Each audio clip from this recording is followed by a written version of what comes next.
Well, and this is a whole nother level right here. We're on rowers? We are on rowers, but we're not doing the marathon row like I wasn't prepared for this. I'm not dressed for it.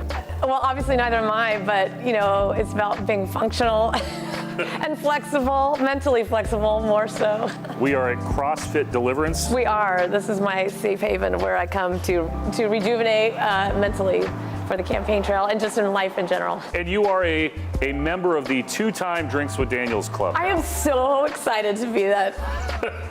Do I get a trophy? Well, I don't know if there's a trophy, but what are we drinking? We're drinking vitamin water because I can't just hydrate. I have to be ready to on the go. Well, you are rowing, see what I did there, in another campaign. I am. I'm tireless. You ran for council, ran for lieutenant governor, now running for city attorney.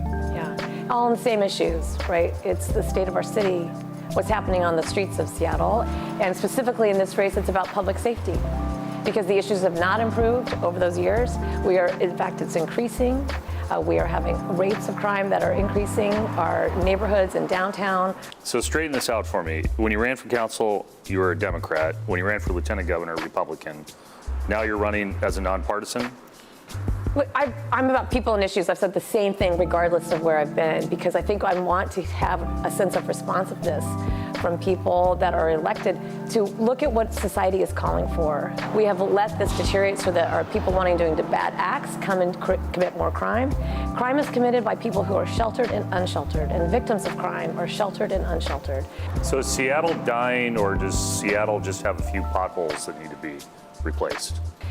I think Seattle is struggling with wanting to be merciful and compassionate, but trying to figure out how do we do it in a way that also has a sense of order. Again, so people can take care of the business that they need to do. In 2019, I've worked in a refugee camp on the border of Cambodia where people were fleeing civil war, and those conditions were more humane and hygienic than what we have left people alongside our roadways in Seattle. And when I say that to people, it's shocking, but it's true and accurate. But how would the city attorney's office impact the situation that you're describing? Because I think there's a big misconception in the city of Seattle about who handles repeat offenders, the most violent criminals. That's all, the felonies are all handled by the King County Prosecutor's Office. And some misdemeanors matter because they are serious, they're being committed by serious offenders. And some misdemeanors matter because they are business ending, job ending, and frankly, tax revenue ending for the city. People who want to come here and do enterprise crime, like we see with our catalytic converters, we are on pace to have over 2,200 stolen this year, when last year we were over 700. And we need to be saying, look, our laws need to mean something. They need to be respected. Do you think catalytic converter theft and the rise in those issues can be directly attributed to the city attorney's office?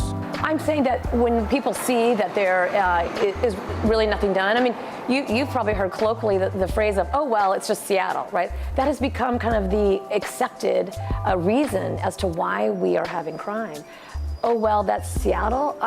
I think it's time to demand better customer service, frankly, as a member of the general public. How do you balance these things? How do you balance the relationship with the police department, knowing that there's a potential for more cuts there? I want to bring a collaborative leadership to the city attorney's office so that instead of demonizing someone for choosing an occupation in law enforcement, we actually need to be saying, you know, we have to work together because that us together creates public safety for everyone. A lot of people have talked about the budget. There is a lot of outsourcing, but we need to look at that number specifically.